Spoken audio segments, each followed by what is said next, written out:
আসসালামু আলাইকুম। বাংলাদেশ বেতার, গোপালগঞ্জ। খবর পড়ছি এস এম শফিউল্লাহ রাজ। সারা দেশে একযোগে ৩ দিনব্যাপী ভূমি সেবা মেলা ২০২৬-এর উদ্বোধন করেছেন প্রধানমন্ত্রী তারেক রহমান। গতকাল রাজধানীর তেজগাঁওয়ে ভূমি ভবন থেকে ভার্চুয়ালি যুক্ত হয়ে তিনি এ মেলার উদ্বোধন করেন। দেশের অন্যান্য স্থানের মতো গোপালগঞ্জেও জনবান্ধব অটোমেটেড ভূমি ব্যবস্থাপনা, সুরক্ষিত ভূমি, সমৃদ্ধ ভবিষ্যৎ প্রতিপাদ্যকে সামনে রেখে শুরু হয়েছে ভূমি সেবা মেলা। এ উপলক্ষে সদর উপজেলা ভূমি অফিসে এক আলোচনা সভার আয়োজন করা হয়। জেলা প্রশাসক মোহাম্মদ আরিফুজ্জামান এতে প্রধান অতিথি হিসেবে উপস্থিত ছিলেন। পরে জেলা প্রশাসক ভূমি সেবা মেলার বিভিন্ন স্টল পরিদর্শন করেন। এরপর উপজেলা ভূমি অফিস থেকে এক বর্ণাঢ্য শোভাযাত্রা বের করা হয়।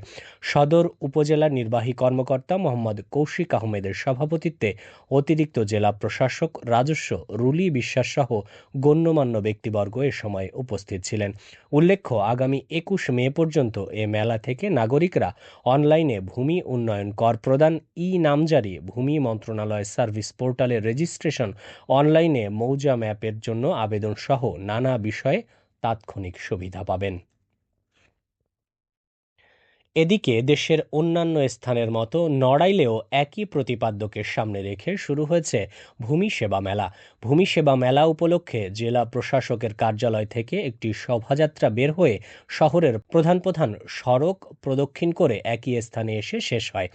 জেলা প্রশাসক ডক্টর মোহাম্মদ আব্দুল সালাম, অতিরিক্ত জেলা প্রশাসক লিঙ্কন বিশ্বাস, অতিরিক্ত পুলিশ সুপার নূর ই আলম সিদ্দিকী, জেলা স্থানীয় সরকারের উপপরিচালক জুলিয়া সুকায়না, অতিরিক্ত জেলা প্রশাসক আহসান মাহমুদ রাসেল, অতিরিক্ত জেলা প্রশাসক রাজস্ব হোসনে আরা তন্নি, বিভিন্ন শিক্ষা প্রতিষ্ঠানের শিক্ষক শিক্ষার্থী সহ জনপ্রতিনিধিরা এ সময় উপস্থিত ছিলেন। জেলা প্রশাসক জানান, আধুনিক ও ডিজিটাল পদ্ধতিতে সাধারণ মানুষের দোরগোড়ায় সহজে ভূমি সেবা পৌঁছে দেওয়ার লক্ষ্যেই এই মেলার আয়োজন। মেলা চলাকালীন নাগরিকেরা নামজারি, খতিয়ান, ভূমি উন্নয়ন কর প্রদান সহ ভূমি সংক্রান্ত বিভিন্ন ডিজিটাল সেবা ও পরামর্শ সরাসরি গ্রহণ করতে পারবেন। এই মেলা সর্বসাধারণের জন্য উন্মুক্ত থাকবে। গোপালগঞ্জে একটি দালাল চক্র বেশি টাকার বেতনে চাকরির লোভ দেখিয়ে বাংলাদেশ থেকে নেয়া ৩০ যুবককে ইউক্রেনের সাথে যুদ্ধের জন্য রাশিয়া সেনাবাহিনীর কাছে বিক্রি করে দিয়েছে। এর মধ্যে ৩ জন রয়েছে গোপালগঞ্জ সদরের। ভুক্তভোগী পরিবারগুলোর দাবি, ভালো চাকরি ও উচ্চ বেতনের কথা বলে রাশিয়ায় নিয়ে জনপ্রতি ৩৫ লাখ টাকা করে রাশিয়ান সেনাবাহিনীর কাছে তাদের বিক্রি করা হয়েছে। এদিক প্রশাসনের পক্ষ থেকে বলা হয়েছে, ভুক্তভোগী পরিবারগুলোকে সব ধরনের সহযোগিতা করা হবে। পররাষ্ট্র মন্ত্রণালয়ের সঙ্গে যোগাযোগ করে তাদের ফিরিয়ে আনার ব্যবস্থা গ্রহণ করা হবে বলে জানান সদর উপজেলা নির্বাহী কর্মকর্তা কৌশিক আহমেদ। পুলিশ সুপার মোহাম্মদ হাবিবুল্লাহ বলেন, অভিযোগ পেলে স্থানীয় দালালদের বিরুদ্ধে আইনগত ব্যবস্থা গ্রহণ করা হবে। বিদেশে হাড় ভাঙা খাটুনি না খেটে দেশের মাটিতে শ্রম দিয়ে স্বাবলম্বী হয়ে উজ্জ্বল দৃষ্টান্ত স্থাপন করেছেন গোপালগঞ্জের টুঙ্গিপাড়া উপজেলার বর্ণী দক্ষিণপাড়া গ্রামের মোহাম্মদ নাজিম মুন্সি নামের এক যুবক। ৫ বছর প্রবাস জীবন শেষে দেশে ফিরে তিনি গড়ে তুলেছেন ফাহাদ এম ফার্ম নামের গরুর খামার। ২০১৭ সালে ভাগ্যান্বেষণে বিদেশ পাড়ি জমান নাজিম মুন্সি ইউটিউবে অসংখ্য গরুর খামারের ভিডিও দেখে তিনি উদ্বুদ্ধ হন। তখনই সিদ্ধান্ত নেন, প্রবাসে মাথার ঘাম পায়ে ফেলে যে আয় করেন তার চেয়ে সামান্য কম হলেও দেশে মা বাবার সাথে থেকে নিজের উদ্যোগে কিছু করবেন। নাজিম মুন্সি ২০২২ সালে দেশে ফিরে ২০২৩ সালে ফাহাদ এম ফার্ম নামের গরুর খামার করে ৫টি গরু দিয়ে মোটা তাজাকরণের কাজ শুরু করেন। পরের বছর ১২টি গরু পালন করেন। তারপর থেকে খামারে গরু বেড়েই চলেছে।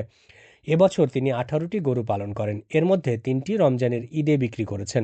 15টি গরু কোরবানির জন্য প্রস্তুত করেছেন। এবছর তিনি 10 লাখ টাকা আয়ের প্রত্যাশা করছেন।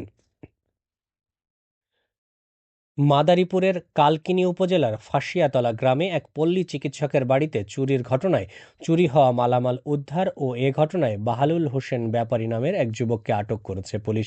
পুলিশ জানায়, কয়েকদিন আগে পল্লী চিকিৎসক মোহাম্মদ রাসেল আহমেদের বাড়িতে চুরির ঘটনা ঘটে।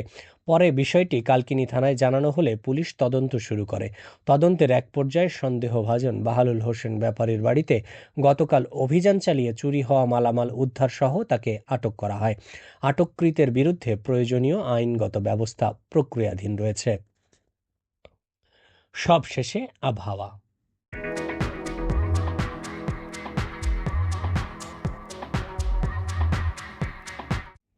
আজ বেলা ১টা পর্যন্ত দেশের অভ্যন্তরীণ নদীবন্দর সমূহের জন্য আবহাওয়ার পূর্বাভাসে বলা হয়েছে, রংপুর, ময়মনসিংহ এবং সিলেট অঞ্চলের ওপর দিয়ে পশ্চিম অথবা উত্তর পশ্চিম দিক থেকে ঘন্টায় ৬০ থেকে ৮০ কিলোমিটার বেগে অস্থায়ীভাবে ঝোড়ো হাওয়াসহ বৃষ্টি অথবা বজ্রবৃষ্টি হতে পারে।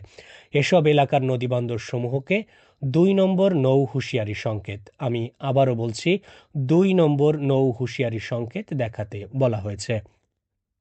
খবর শেষ হলো। আমাদের পরবর্তী খবর প্রচারিত হবে সকাল ১০টা ৩০ মিনিটে বাংলায়।